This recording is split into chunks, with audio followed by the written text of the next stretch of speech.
morning.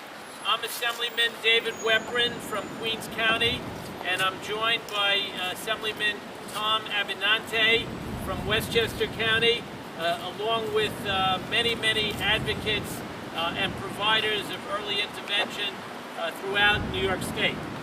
We are gathered here today to stand in unity with the New York State early intervention providers to demand that early intervention providers are fully paid for the services they have rendered many months ago.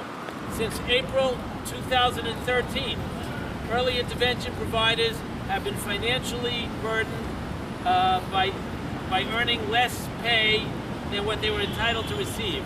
Since last April, providers have only received 40 to 80% of the payments that are due them.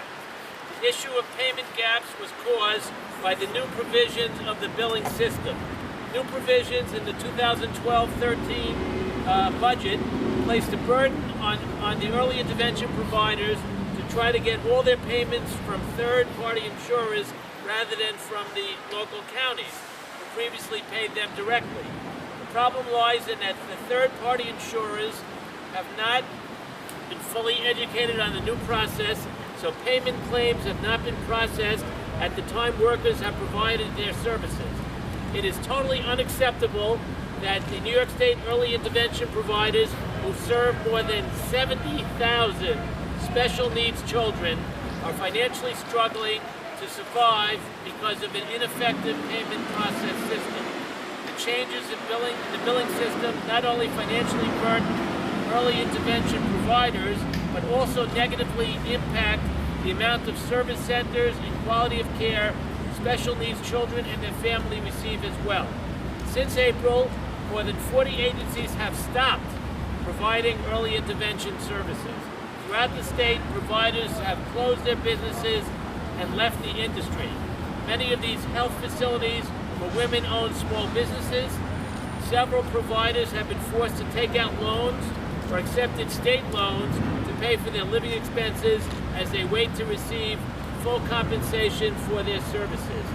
When children with developmental disabilities and their families throughout the state rely on the services of providers, it is unacceptable that the early intervention program is suffering because of a convoluted and onerous billing process.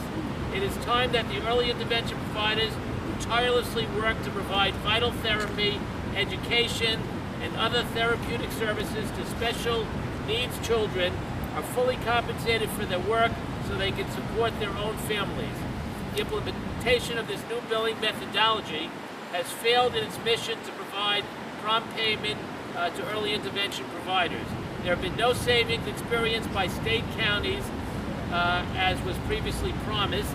In fact, counties report being taxed at a higher rate, not to mention that the opening of a 60-plus staff call center in Tennessee instead of New York to address complaints takes the accessibility factor away from those providers who may want to address concerns directly.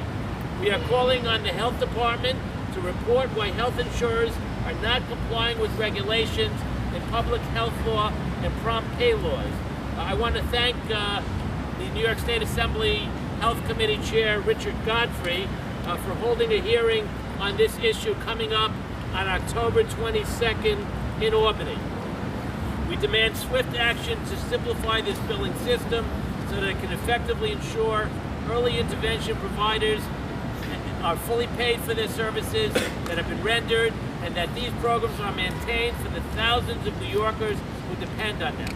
I want to personally thank the New York State early intervention providers, Leslie Grubler, who's on my left, the founding director of the United New York Early Intervention Providers.